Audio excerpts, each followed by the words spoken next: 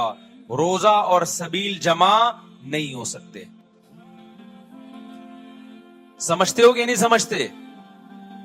آپ کہہ سکتے ہیں کسی کو پانی پلانے پر کون پابندی لگا سکتا ہے؟ پانی پلاؤ بھائی پورے سال، اسپیسیفک ان دنوں میں کیوں پلا رہے ہیں آپ؟ تو جو شیعہ حضرات ہیں ان کا مسلک ہے، ان کو کرنے دیں. میں بار بار اس لیے کہہ رہا ہوں ایسا نہ چھیڑ چھاڑ شروع کر دے جا کے. پہلے ہی ملک میں لڑائیاں بہت ہو رہی ہیں، دوبارہ ایک نئی جا کے پتا یہاں بھی سبیل لگی ہوئی ہے، جا کے ان کو چھیڑنا شروع کر دو. سبیل کیوں لگا؟ چھیڑنے کی اجازت نہیں ہے کسی کو. آپ نہ لگائیں نہ پیئیں. بولے بھائی ہمارے لیے محرم ایسا ہے جیسے دوسرے مہینے ہوتے ہیں. 4 مہینے محترم ہے، محرم، رجب، ذی قعدہ، ذی الحجہ. تو جتنا ذی قعدہ ذی الحجہ ہے اتنا ہی محرم اور رجب ہے. تو جیسے ان مہینوں میں نارمل رہتے ہو ان میں بھی ہم نے ایسے ہی رہنا ہے. سمجھتے ہو کہ نہیں سمجھتے ہو؟ اور حلیم کی دیگیں مت پکاؤ محرم کی راتوں میں. حلیم کھا سکتے ہو جب چاہو اس خاص ان دنوں میں. اور ویسے بھی جو لوگ پوری رات حلیم کے دیگڑے میں گھوٹے لگاتے ہیں صبح روزہ نہیں رکھتے. کیا خیال ہے جب آپ پوری رات دیگڑے میں گھومتے رہو گے؟ دیکھا نہیں یہ پوری رات دیکھ کے اندر گھومتے رہتے ہیں جیسے موت کے کنویں میں نہیں بائک چلاتا بندہ. تو صبح روزہ رکھے گا ایسا آدمی؟ تو یہ ساری چیزیں آپ کو اس کام سے روکتی ہیں جو سنت سے ثابت. تو اللہ تعالی ہمیں محرم میں وہ کچھ کرنے کی توفیق عطا فرمائے جس کی ہمیں اللہ، اس کے رسول اور صحابہ نے پرمیشن دی ہے، اور ان تمام باتوں سے اللہ ہمیں بچنے کی توفیق عطا فرمائے جس سے اللہ، اس کے رسول اور صحابہ نے ہمیں بچنے کا حکم دیا ہے. اللہ تعالیٰ سمجھنے کی، عمل کی توفیق عطا فرمائے. تو ہمارا کام کیا ہے؟ ہم نے فالو کرنا ہے حسین کے راستے کو، نہ کہ حسین کے نام پہ ہم نے ماتم کرنے ہیں. حسین کا راستہ کیا ہے جس کو ہم نے فالو کرنا ہے؟ اب میں چند چیزیں آپ کو بتاتا ہوں. سب سے پہلا سبق جو ہمیں کربلا میں ملتا ہے کہ عزت اور دین، ایک طرف دنیا ہے. دیکھو اگر حضرت حسین رضی اللہ تعالیٰ عنہ ابن زیاد کے ہاتھ پہ جا کے بیعت ہو جاتے، آپ کیا سمجھتے ہو بے تحاشا مال و دولت حضرت حسین پہ خرچ نہیں کرتا کیا وہ؟ جب ایک بڑا آدمی کسی کے ہاتھ پہ بیعت ہوتا ہے تو اس کو بھی تو فائدہ ہوتا ہے نا اس سے. اور کیا حضرت حسین کو یقین نہیں تھا کہ کربلا میں شہید ہو جاؤں گا؟ فتح اور نصرت کی اسباب کی دنیا میں کوئی امید نہیں تھی، مگر آپ نے اہل بیت کو کربلا میں رسوا کرنے پر عزت کی موت کو ترجیح دی ہے. آج اگر آپ میں یہ ظرف ہے کہ آپ عزت کی موت کو ذلت کی زندگی پر ترجیح دیتے ہو تو پھر آپ حسینی ہو. نہیں یہی بات میرا خیال ہے سمجھ. سیدنا حسین کی سخاوت کے واقعات ہیں. سیدنا حسین باغی نہیں تھے رضی اللہ عنہ. پھر جو اہل بیت کا طرز عمل کیا تھا، محرم میں کیا کیا ہو رہا ہے میں آپ کو بتاتا ہوں. ان میں سے کوئی بھی عمل نہ ہمیں قرآن سے ملتا ہے نہ صحابہ سے ملتا ہے ہمیں. تو ما انا علیہ و اصحابی جو جنتی فرقہ ہوگا اس کی جو علامتیں ہیں، تو جب آپ ان علامتوں کے خلاف چلو گے، صحابہ اور تابعین کو فالو نہیں کرو گے، تو آپ پھر اپنے آپ کو سنی کہنا چھوڑ دو. آپ بتاؤ مجھے اسلام میں کوئی مہینہ منحوس ہے؟ بولو نا، کوئی مہینہ منحوس ہے؟ تو آپ محرم کو منحوس کیوں کہتے ہو؟ لوگ مجھے کہتے ہیں مفتی صاحب فرقواریت پھیلا رہے ہیں. دیکھو فرقواریت جب پھیلا رہا ہوں جب میں کسی فرقے کے خلاف آپ کو کر رہا ہوں.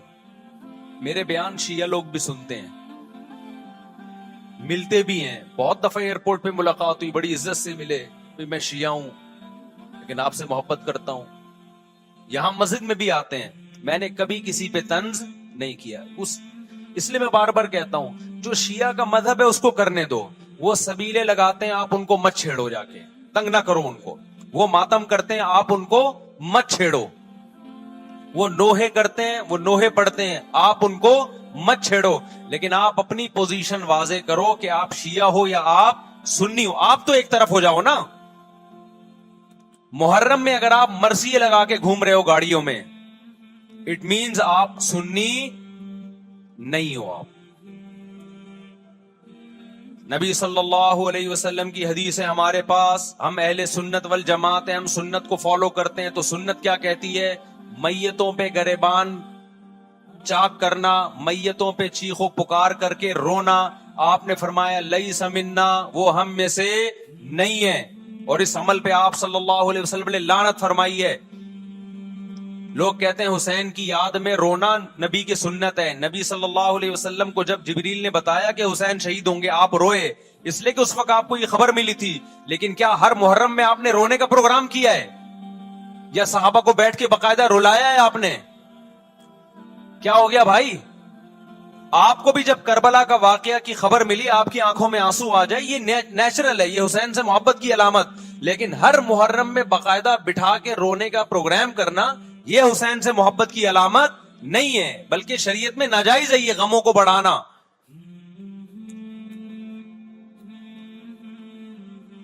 یہ کہاں سے جائز ہو گیا؟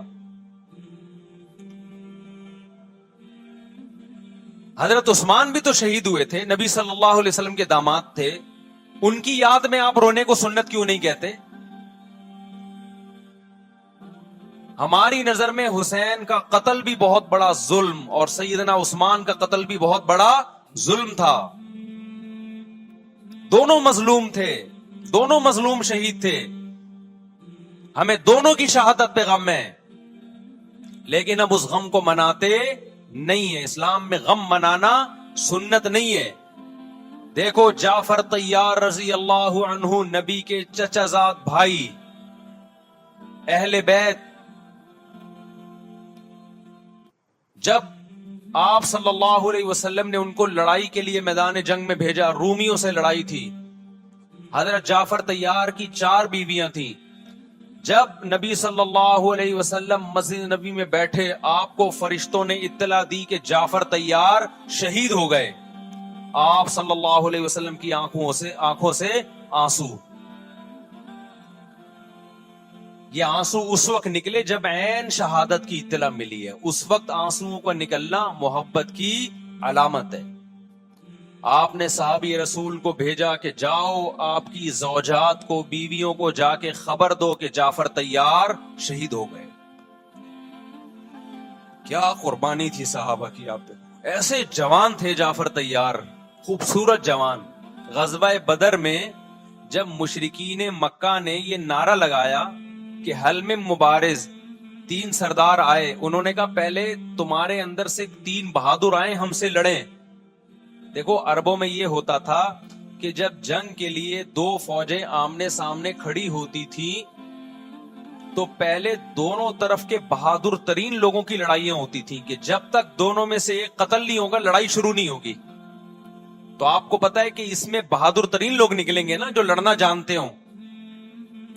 مشرکین مکہ کی طرف سے 3 یا 4 بڑے بڑے سردار آئے لڑائی سے پہلے, بدر میں لڑائی سے پہلے. انہوں نے نعرہ لگایا حل میں مبارز, کوئی ہے تم میں جو پہلے ہم سے لڑے.